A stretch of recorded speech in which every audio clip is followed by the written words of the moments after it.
जय बोलो देवादिदेव 1008 श्री भगवान महावीर स्वामी की जय जय। अहिंसा परमो धर्म की जय। परम पूज आचार्य गुरुवर श्री विद्यासागर जी महाराज की जय। परम उपकारी परम पूज्य मुनि श्री 108 प्रमाण सर जी महाराज की।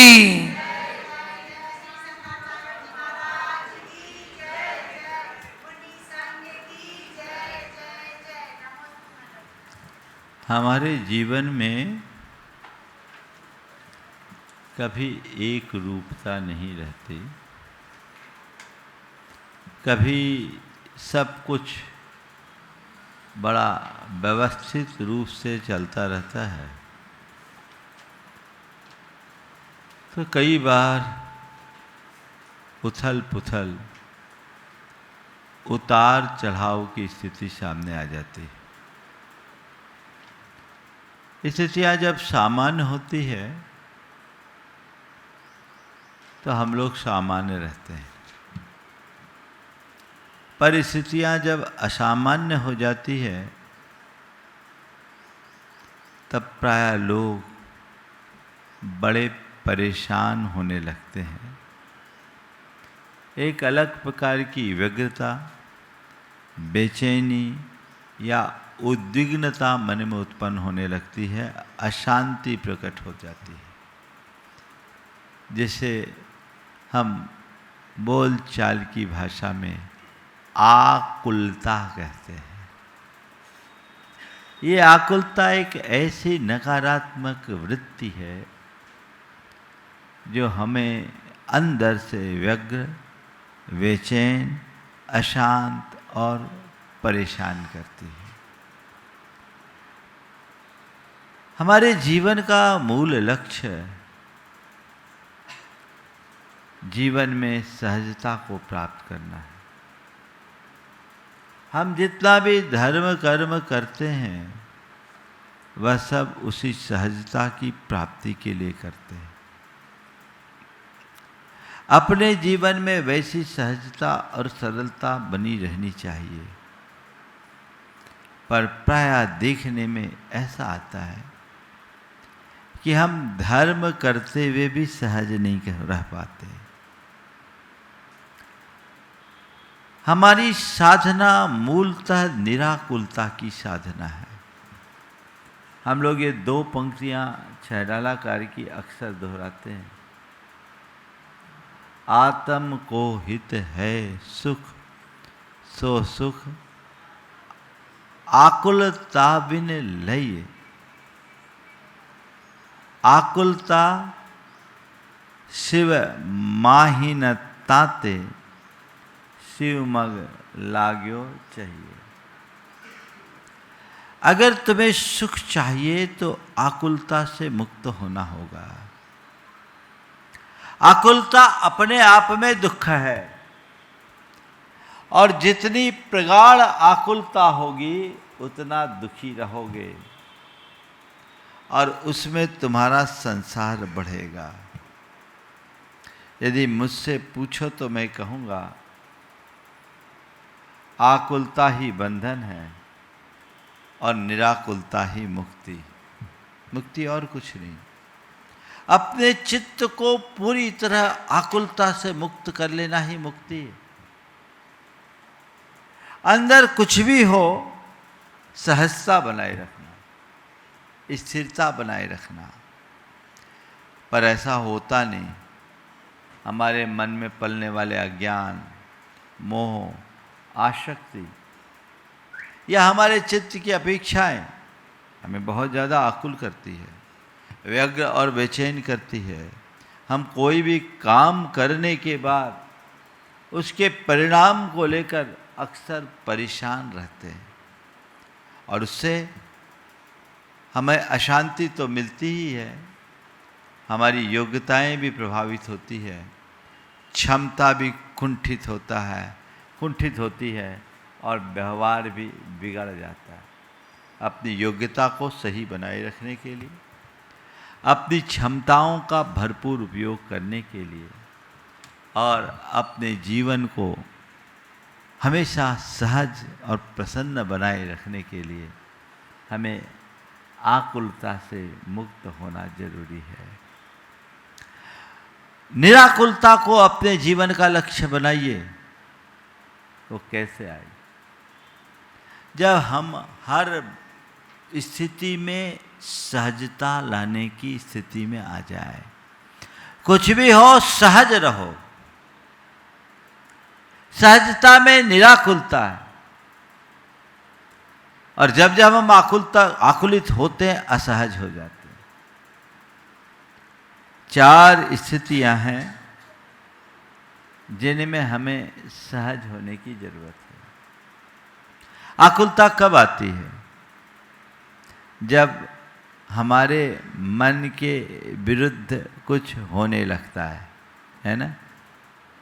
जब जब मन के विरुद्ध कुछ भी होता है, हमारे मन में आकुलता उत्पन्न होने लगती है, होती है। संसार में शायद ही ऐसा कोई व्यक्ति होगा जिसके मन के विरुद्ध कभी कुछ ना हुआ हो, है क्या? कभी नहीं। मन की इच्छाएं अनंत है और मन के अनुकूल सब चीजें हो जाए, ये किसी के हाथ में नहीं है। लेकिन जो चीजें घट रही है, अपने मन को उसके अनुकूल बना ले, ये सबके हाथ में है ना? मन के विरुद्ध प्रसंग घटने पर मन व्याकुल होता है। मन के विरुद्ध परिस्थिति निर्मित होने पर मन व्याकुल होता है। कोई मन के विरुद्ध व्यवहार करे तो मन में आकुलता होती है, और मन के विरुद्ध कोई परिणाम घट जाए तो मन में आकुलता होती है। इन्हीं चारों पर आज थोड़ी सी बात आप सबसे करूंगा। मन के विरुद्ध प्रसंग घट गया, ऐसा प्रसंग जो आप नहीं चाहते, वो प्रसंग घट जाए तो आप क्या करते हैं? असहज हो जाते हैं, परेशान होते हैं। अब क्या करें, अब ऐसा हो गया, ऐसी घटना घट गई, ऐसी बात आ गई, अब हम क्या करें? होता है। संत कहते हैं वो तो घट चुका, जो घटना घटनी थी वो घट चुकी, जो होना था वो हो चुका। अब परेशान होने से क्या होगा? उसको स्वीकार करो, स्वीकार करो और सहज रूप से स्वीकार करो। मनोनुकूल प्रसंग नहीं है, ठीक है, हो गया, घटना घटनी थी घट गई, होना था सो हो गया। हम उसको नजरअंदाज भी तो कर सकते हैं और उसको बर्दाश्त भी तो कर सकते हैं। कुछ भी हो जाए, हो जाने दो की वृत्ति अगर मन में आ गई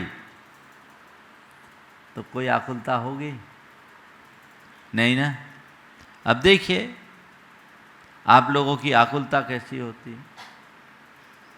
कोई काम सोच करके बैठे हैं और आपने सोचा था ये ऐसा हो जाएगा, और जैसा सोचा परिणाम उसके विपरीत आ गया। अब क्या होगा? हाँ, व्याकुल होगा। एक आदमी ने अपनी बेटी के विवाह के लिए सोचा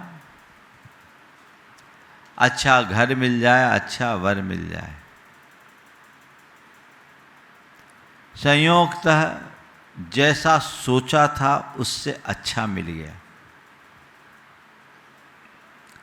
अच्छा घर मिले, अच्छा वर मिले, जैसा सोचा था उससे अच्छा मिल गया। और उसने सामने वाले के पास अपनी क्षमता से बढ़कर अपना प्रस्ताव रख दिया। यद्यपि सामने वाले को उसकी कोई अपेक्षा नहीं थी। पर आजकल तो ये भी होता है ना, अपना स्टेटस दिखाने के चक्कर में क्षमता से बढ़कर के अपना प्रस्ताव रख दिया। सामने वाले ने भी सोचा भाई अगले की बस की होगी इसलिए बोल रहा है। अब इसने क्या सोचा, हमारा एक प्लाट है उसे बेच देंगे और जो हमने कहा है उसकी पूर्ति हो जाएगी। अब प्लाट कोई ऐसी चीज तो है नहीं कि अभी गए और जाके बेच दो। 1.5 महीने बाद विवाह होना है और प्लाट बिक नहीं रहा है, कमिटमेंट बड़े कर दिए। अब क्या करें? सामने वाला परेशान, एक तरफ विवाह की तैयारी का दबाव और दूसरी तरफ पैसों की तंगी। अब क्या करें? प्लाट नहीं बिक रहा है, प्लाट नहीं बिक रहा है। कई लोगों के पास गया, कोई मंत्र तंत्र के चक्कर में भी पड़ गया कि कैसे ही मेरा प्लाट बिक जाए। जुड़ा हुआ था। प्राय ऐसा होता है, जब इधर उधर के डॉक्टरों से इलाज करा के हार जाते तब कभी कभी सही डॉक्टर के पास आने का मन बनता है। मेरे पास आया, चेहरा बहुत अशांत और तनावग्रस्त दिख रहा था। बोला महाराज जी बहुत परेशान हूँ, बिटिया की शादी है, प्लाट बिक नहीं रहा है और हमने कमिटमेंट बड़ा कर दिया। अब कुछ समझ में नहीं आ रहा क्या करें, बहुत परेशानी है। आप कुछ ऐसा कर दो कि प्लाट बिक जाए, आप कुछ ऐसा कर दो कि प्लाट बिक जाए। मैंने कहा मेरे पास ऐसा कोई जादू मंत्र नहीं है कि मैं तेरे प्लाट को बिकवा दूं, पर मैं तुझे ऐसा मार्गदर्शन जरूर दे सकता हूँ जो तेरा टेंशन मिटा दे। हमने कहा तूने इतना बड़ा कमिटमेंट किया क्यों? बोले महाराज हमने सोचा बढ़िया रोड का प्लाट है, बढ़िया बिक जाएगा और एक ही बिटिया है, अपने को करना अच्छे से अच्छा करना है महाराज। संबंध अच्छा मिल गया तो हमने सोचा कहीं संबंध हाथ से निकल ना जाए, इसलिए हमने भी दे दिया। हमने कहा तो फिर थोड़ा समय लेकर के काम करना था। बोले नहीं महाराज उनको अनुकूलता नहीं थी, वो भी चाह रहे थे शादी। तो हमने कहा जो होगा देखा जाएगा, कर ले। हमने कहा फिर प्लाट नहीं बिका तो तुमने इधर उधर से व्यवस्था की। महाराज जी जो उतनी व्यवस्था बन सकती थी कर ली, लेकिन हमने तो कमिटमेंट बहुत बड़ा कर लिया, अब होगा नहीं। प्लाट बड़ा था, कीमती था, बिक नहीं रहा था। अब उसने कहा महाराज हम क्या करें? हमने कहा बताओ तुम्हारे रिश्तेदार कैसे? बोले भले आदमी, भले आदमी। हमने कहा अपने मन का सारा अहंकार एक तरफ रखो, अपनी प्रतिष्ठा को बाजार में दांव पर लाने की जगह जाओ, अपने भावी रिश्तेदार के पास अपने प्लाट का कागज़ लेकर के चले जाओ और कह दो कि मैंने जो कमिटमेंट किया था इस भाव से किया था, लेकिन अभी मैं कर नहीं पा रहा हूँ और अब मेरी इज्जत आपके हाथ में है, ये प्रॉपर्टी आप लीजिए और अब आप बताइए मुझे क्या करना। महाराज वो क्या सोचेगा? बोले वो जो सोचेगा सोचेगा, अब तुम्हारे पास इसके अलावा कोई चारा नहीं है। तुम दूसरे तीसरे के पास जाओगे, बात और फैलेगी, मन में तनाव बढ़ेगा, आकुलता भी बढ़ेगी, हासिल कुछ भी नहीं होगा। और मैं जानता था उनके रिश्तेदार को, बड़ा भला आदमी है, तुम्हें ज़रूर कोऑपरेट करेगा। वो व्यक्ति गया, बहुत सकुचाते हुए गया और जब अपनी स्थिति को स्पष्ट किया, सामने वाले ने कहा आपको ये बात पहले ही बोल देनी थी तो शायद इतना परेशान होने की ज़रूरत नहीं थी। आपकी और मेरे भीतर की बात है, आपकी बेटी अब आपकी बेटी नहीं मेरे घर की बहू बनने जा रही है, तो आप हमारे समधी हो रहे हो, तो आपकी प्रतिष्ठा भी मेरी प्रतिष्ठा के समान है। आपको ये कागज़ भी यहाँ देने की ज़रूरत नहीं है, आप जाइए, जैसा आपने सोचा है उससे अच्छा होगा। सारी व्यवस्थाएं मैं कर रहा हूँ, आपको देखने की भी ज़रूरत नहीं। उस आदमी ने उदारतापूर्वक सारी व्यवस्थाएं की और सारा काम हो गया। उसके चैन में चैन आई। हालांकि विवाह के 3-4 महीने बाद वो प्रॉपर्टी बिक गई।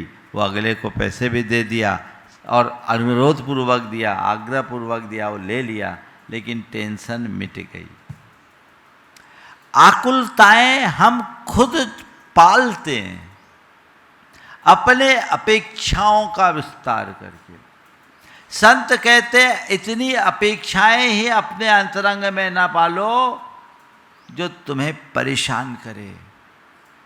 इसके बावजूद भी कई बार ऐसा प्रसंग आ जाता है तो उसे सहज भाव से स्वीकार कर लो। कर्म का उदय जो है, जैसा घट रहा है घट जाने दो। अपनी तरफ से कोई बात न करने के बाद भी ऐसी बात बन जाए उसे नजरअंदाज करो। कभी आकुल होंगे क्या?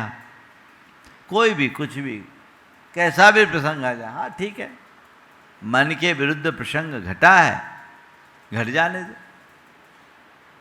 मन शांत रहेगा। मन के विरुद्ध परिस्थितियों के निर्मित होने पर हम परेशान रहते हैं, होते हैं। परिस्थितियां तो परिस्थितियां हमेशा एक सी नहीं रहती, रही है क्या? संसार के किसी कोने में 24 घंटे का दिन नहीं होता और संसार के किसी कोने में 24 घंटे की रात नहीं। रात होगी तो दिन भी होगा, दिन हो तो रात भी है, और इसी में प्रकृति का सौंदर्य है ना। तो दिन है तो दिन भी बीतने वाला है, रात है तो रात भी बीत जाने वाली है। अच्छा है वह भी व्यतीत होने वाला है, और बुरा है वह भी व्यतीत होने वाला है। अच्छा आया है वह भी कर्म का योग है, बुरा है वह भी कर्म का योग है। दोनों अच्छे और बुरे में जिनके हृदय में समता रहती है वह कभी आकुलता नहीं करता। कर्म के सिद्धांत पर विचार करने वाला कभी व्याकुल नहीं होता, चाहे उसके सामने कैसी भी जटिल और विषम परिस्थिति क्यों ना हो जाए। वो विपदाओं में भी मुस्कुराता है। और ये कला अपने अंदर आनी चाहिए। विषम से विषमतम परिस्थिति में भी अपने अंदर स्थिरता बनाए रखने की क्षमता हमारे जीवन की सबसे बड़ी उपलब्धि है। चाहे कुछ भी घट जाए, चाहे कुछ भी हो जाए, मुझे अपनी सहजता और स्थिरता को खंडित नहीं होने देना है। अच्छा ये बताओ, कुछ उल्टा घटने से आप उल्टी प्रतिक्रिया करोगे तो क्या वो सीधा हो जाएगा? बोलो। उल्टा घट गया और प्रतिक्रिया उल्टी करने से वो सीधा नहीं होगा, अभी तो और अधिक उलझ जाएगा। उल्टा घटा है और मन ठीक रखो, उसकी प्रतिक्रिया सीधी करो तो उस उलझन से भी सुलझने की सामर्थ्य बढ़ेगी। प्रतिकूल परिस्थिति बने, कोई भी ऐसी परिस्थिति हो, ठीक है, स्वीकार कर लो। ठीक है, स्वीकार कर लो। जीवन में कई बार ऐसा होता है, परिस्थितियां हमारे विरुद्ध हो जाती है, हम उससे परेशान नहीं हों। मेरे संपर्क में एक ऐसा व्यक्ति जिसको उसके भाई ने बहुत बड़ा धोखा दिया।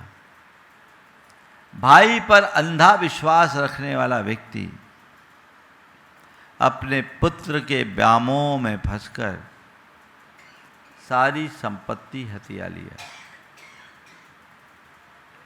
उसे कुछ भी नहीं दिया, रहने को एक 5000 वर्ग फुट का मकान भर उसके पास था और इसके साथ थोड़ी सी लायबिलिटी और दे दी। इतनी बड़ी घटना धोखा, विश्वासघात सामान्य व्यक्ति के लिए बहुत कष्टकर था, लेकिन दाद देनी पड़ेगी उस व्यक्ति की। उसके मन में रंच मात्र आकुलता नहीं हुई, वो थोड़ा भी परेशान नहीं हुआ। उसने इस घटना को सुना। उसे लोगों ने कहा कि तुम अपने भाई पर केस कर दो। उसने कहा चंद रुपयों के पीछे जिसे मैंने पिता की तरह पूजा, उस भाई पर केस करने से अच्छा मैं मर जाना पसंद करूँगा। उसने कहा कुछ नहीं, भाई ने ऐसा किया, इसका मुझे कोई खेद नहीं है। मुझे तो लगता है जरूर मैंने पहले कभी उनके साथ ऐसा किया होगा। आज उसका कर्ज उतर रहा है, मेरा अकाउंट सेटल हो रहा है। और चलो भैया ने हमें कम से कम एक मकान तो दिया, वह भी नहीं देते तो आज मैं रोड पर आ जाता। उस व्यक्ति ने रंच मात्र आकुलता किए बिना अपने आप को सकारात्मक दिशा में लगाया। हुनर थी, गुडविल थी, रेपुटेशन थी। अपने मित्रों के साथ मिलकर एक कंपनी बनाई, रियल एस्टेट में उतरा और आज वो आदमी सैकड़ों करोड़ का धनी बना हुआ है। यदि वो व्यक्ति परेशान होता, आकुल व्याकुल होता, केस मुकदमे में पढ़ करके अपनी सारी शक्ति को नकारात्मक क्षेत्र में लगा देता, नकारात्मक दिशा में लगा देता, तो आज जहां पहुंच पाया है क्या वो पहुंच पाता? बोलो नहीं। मैं आपसे कहता हूं, आपने इतना तत्व ज्ञान पाया, आप रोज प्रवचन सुनते हो, अपने जीवन व्यवहार में उसे उतारोगे कब? जब भी कोई प्रतिकूल संयोग बने स्वीकार करो, जब भी कोई प्रतिकूल परिस्थिति हो सामना करो। संयोग है, ठीक है, उसको स्वीकार करना है। परिस्थितियां ऐसी बनी है, उसका सामना करना है। अगर कर्म सिद्धांत की सोच सकारात्मक बनेगी तो कोई भी संयोग कैसे भी बन जाए विचलित नहीं होगा। तुम उसे सहज रूप से स्वीकार करोगे, तुम्हारे चेहरे पर हमेशा मुस्कान ही दिखेगी। मेरे संपर्क में एक ऐसे व्यक्ति जिनकी बिटिया, जिनके दोनों हाथ ऐसे टेढ़े, दोनों पैर टेढ़े, एकदम डिसेबल, हर समय डिसेबल, और उसके साथ साथ चीखती चिल्लाती भी है। वो उनकी पूरी सेवा करते। कभी उन्होंने अपने मन की पीड़ा किसी के सामने प्रकट नहीं की।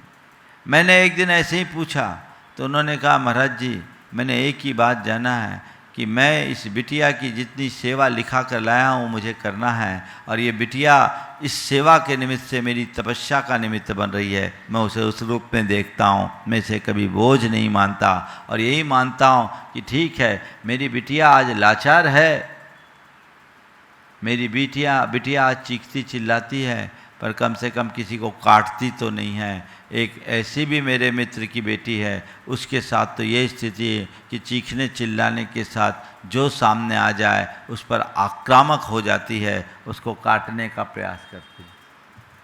ठीक है महाराज, कर्म का उदय है, सामना तो करना ही पड़ेगा।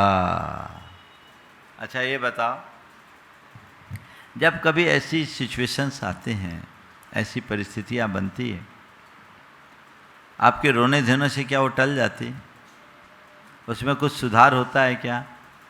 आज तक कभी न तो हुआ है, ना होगा, अपितु और उलझेगा। तो उपाय क्या है? सामना करो, स्वीकार करो, ठीक है जो है सो सामने है, मेरे कर्म का उदय है, यदि ऐसा है तो यह भी मुझे स्वीकार्य है। इतना ही सा तो काम करना है। ये मुझे स्वीकार है, मैं इसे एक्सेप्ट करता हूं, विचलित नहीं होगे।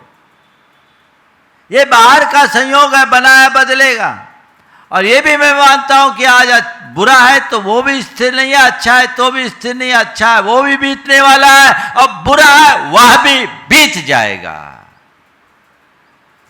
इतनी सी भावना अगर मन में प्रकट हो जाए तो तुम्हारे अंदर सहज स्थिरता आएगी। आएगी कि नहीं आएगी? बोलो, आएगी। तो अपने हृदय में ऐसी स्थिरता को विकसित कीजिए, जीवन की दिशा आपो आप पलट जाएगी। जीवन में एक अलग प्रकार की रसानुभूति होगी, वो घटित करिए। कुछ भी हो जाए मुझे सहज रहना है। क्या करना है? मुझे सहज रहना है। तीसरे क्रम में कोई प्रतिकूल व्यवहार कर दे, आप उसे नजरअंदाज करें। कोई मुझे कितने भी अपशब्द कह दे, कोई मेरे विरुद्ध कैसी भी टिप्पणी कर दे, कोई मेरे साथ अभद्र व्यवहार करे, कोई मुझे नीचा दिखाने का प्रयत्न करे, मैं उससे अविचलित बना रहूं। उन परिस्थितियों में भी अपने अंदर स्थिरता बनाए रखूं। ऐसा किया जा सकता है कि नहीं? बोलो, थोड़ा जोर से तो बोलो। किया जा, इतने दबे दबे आवाज में क्यों? बोलो तो सही। किया जा सकता है कि नहीं? किया जा सकता है। करते हो?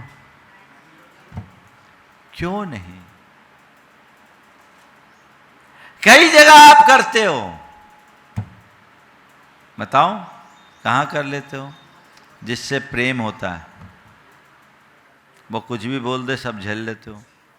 जिससे मतलब होता है वो कुछ भी बोल दे, वो झेल लेते। जो अपने से ताकतवर होता है वो कुछ भी बोल ले, वो झेल लेते हो। झेलते हो कि नहीं? हाँ, झेलते हो।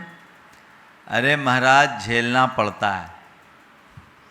मैं आपसे कहता हूं, झेलना नहीं, झेलना नहीं है। कोई कैसा भी कर दे, झेलना नहीं, खेलना है। झेलना और खेलना में क्या अंतर है? गेंदबाज ने खतरनाक गेंद फेंकी, आपने झेल लिया, इसमें आपकी कुशलता नहीं है। तुम कैसी भी गेंद आए, कितनी भी खतरनाक गेंद आए, बल्ला इस हिसाब से घुमाओ कि वो गेंद बाउंड्री के पार चले जाए, इसका नाम है खेलना।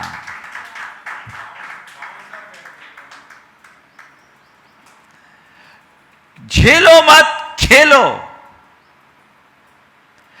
कर्म कोई भी गेंद फेंक सकता है। हमें अपनी बल्लेबाजी अच्छी रखनी चाहिए। मुझे आउट नहीं होना है, इस गेंद को बाउंड्री से आउट करना है, बाहर करना है। ये जज्बात अपने मन में होना चाहिए। और ये तभी होगा जब हृदय में तत्व ज्ञान होगा, सही समझ की दृष्टि होगी। कोई कुछ बोल दिया ठीक है, बोला ही तो है। अरे उल जलूल बोल दिया तो जिसके अंदर जो भरा था वो बोल दिया, हम उसको क्यों ले? किसी संत से एक आदमी ने बहुत बदतमीजी से बात की, बहुत सारी गालियां दी। संत सहज भाव से मुस्कुराते रहे। उनके शिष्य ने कहा, गुरुदेव आपसे इतना उल्टा पुल्टा बोला और आप इतने प्रतापी साधु, आप चाहते तो उसको एक चुटकियों में भस्म कर सकते थे, आपने कुछ बोला क्यों नहीं? संत ने मुस्कुराते हुए कहा, बेटा मैं क्यों बोलता, आग उसके अंदर लगी थी, वो उगल रहा था, वो आग उगलने दो, जल वो रहा था, मुझे क्यों परेशान होना। कितनी बड़ी दृष्टि। कोई कुछ बोलता है तो आप उसको पकड़ते क्यों? बोलो। कोई मेरे विरुद्ध कुछ न बोले, ये मेरे हाथ में नहीं है क्या? कोई मेरे विरुद्ध कुछ ना बोले, ये मेरे हाथ में नहीं है, पर मेरे विरुद्ध कोई कितना भी बोले मैं चुप रहूं, ये मेरे हाथ में है ना? क्यों हम आकुल हो, क्यों प्रतिक्रियाएं दें, क्यों परेशान हो? सहज रूप से उसे स्वीकार क्यों ना करें? कर सकते हैं? बोल दिया, बोल देने दो, हमने इग्नोर कर दिया। जैसे कोई नादान बच्चा कुछ बोल देता हम इग्नोर करते हैं, कोई पागल कुछ बोल देता हम उसको इग्नोर करते हैं। समझ लो सामने वाला नादान है, या समझ लो अभी उसका दिमाग पगलाया हुआ है, ठंडा होगा अपने आप राइट हो जाएगा। सहज बने रहिए, अपने अंदर की सहजता को बनाए रखने का अभ्यास कीजिए। जीवन में तभी आनंद आएगा, तभी आप निराकुल होंगे। बस एक ही बात, मुझे सहज रहना है। जो बातें मुझे असहज कर दे उन्हें एक्सेप्ट ही मत करो, इग्नोर करो, नजरअंदाज करो। बस यही नहीं होता, काम की बातों को आप नजरअंदाज भले कर दो, पर बिना मतलब की बातों को पकड़ करके रखते हो। आज मैंने प्रवचन में क्या बोला, अभी नीचे उतरने के बाद शायद भूल जाओ। 4 बात में एक भी याद आ जाए तो बहुत बड़ी बात, पर किसी ने 20 बरस पहले कौन सी गाली दी थी, वो जीवन के आखिरी क्षण तक याद रहेगी, है ना? क्या है ये? क्या है? अपने अंदर की परिणति को पकड़ करके देखो। जो भूलने की बातें आप उसे पकड़ लेते हो, और जो पकड़ने की बातें उसे छोड़ देते हो, यही जीवन का बंटाधार करती है।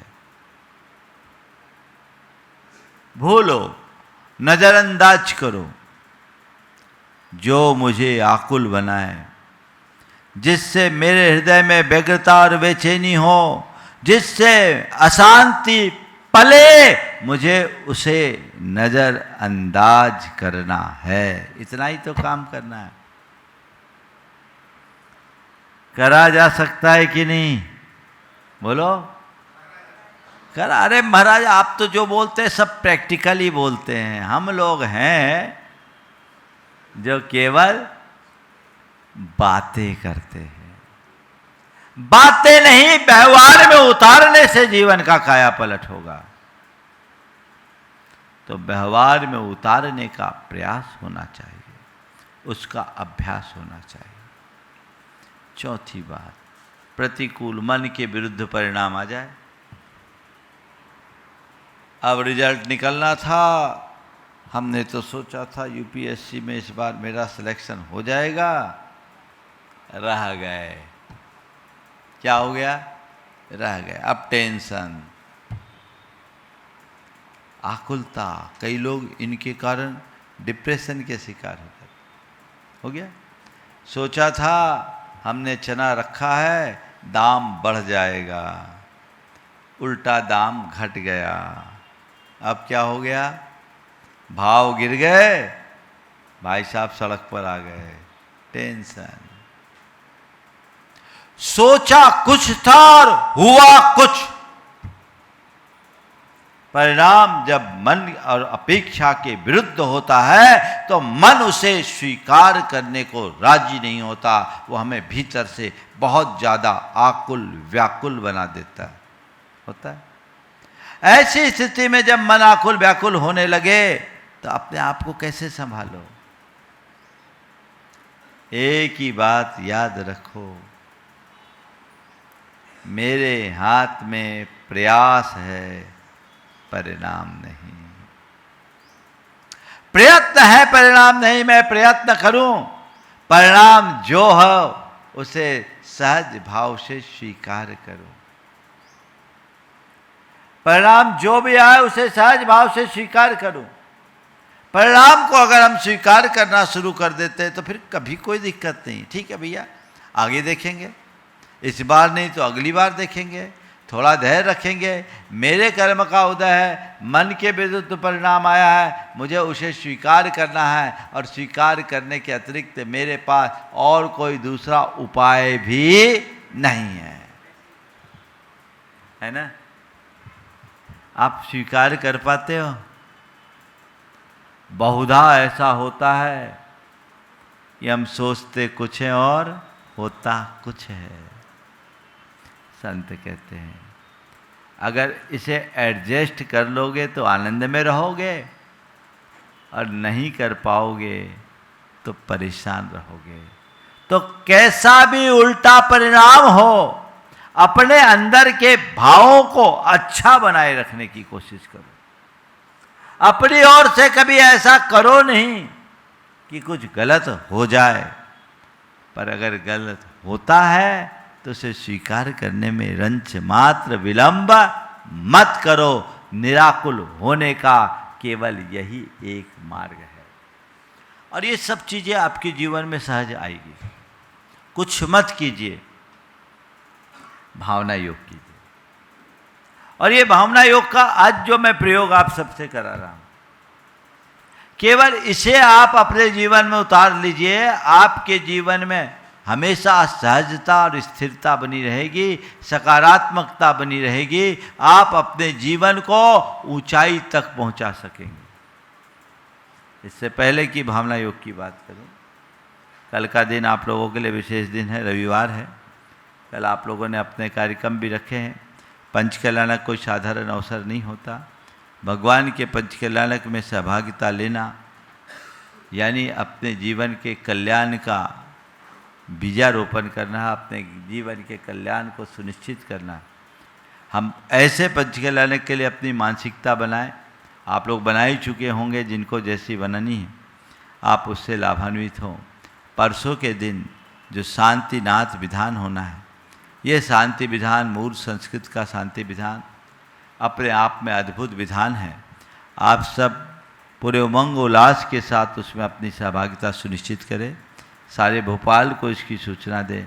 शांतिनाथ भगवान के जन्म, तप और निर्वाण कल्याण के अवसर पर सारे जगत की शांति की कामना से हम संस्कृत का मूल शांति विधान करेंगे, जो अपने आप में अनूठा विधान होगा और हम सबको आनंद से भरेगा। इसके अतिरिक्त 1 तारीख से 6 तारीख तक पंचकल्याणक है, जिसकी सूचना आप सब बार बार प्राप्त कर ही रहे हैं। और 7 तारीख से 12 तारीख तक भावना योग के प्रशिक्षकों के लिए एक प्रशिक्षण शिविर है। जो भावना योग में अपनी सहभागिता देना चाहते हैं, भावना योग के इस अभियान को जगत व्यापी बनाने में हिस्सेदार बनना चाहते हैं, वे सब इसमें आमंत्रित हैं। वे इसका लाभ लेंगे। 5 दिन में 6 दिन में इसके प्रतिदिन 3-3 सत्र होंगे। उन सत्रों का आप सब लाभ लेकर अपने जीवन को लाभान्वित कर सकेंगे और जीवन को आगे बढ़ाएंगे। इसके साथ ही ज्ञान सागर जी महाराज का 27 तारीख को समाधि दिवस और 31 तारीख को श्रुत पंचमी महामहोत्सव है। ये सारे कार्यक्रम अपने आप में बहुत अर्थपूर्ण कार्यक्रम है। हम उसका लाभ लें और अब भावना योग के साथ आज के सत्र का समापन करें। इस स्थिरता से बैठ जाएं।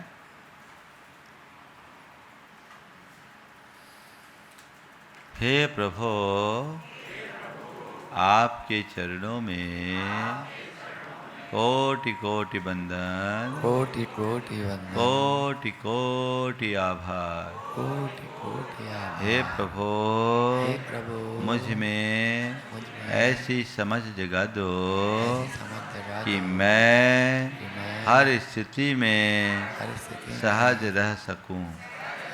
हे प्रभु, मुझ में ऐसी समझ जगा दो कि मैं हर स्थिति में सहज रह सकूं।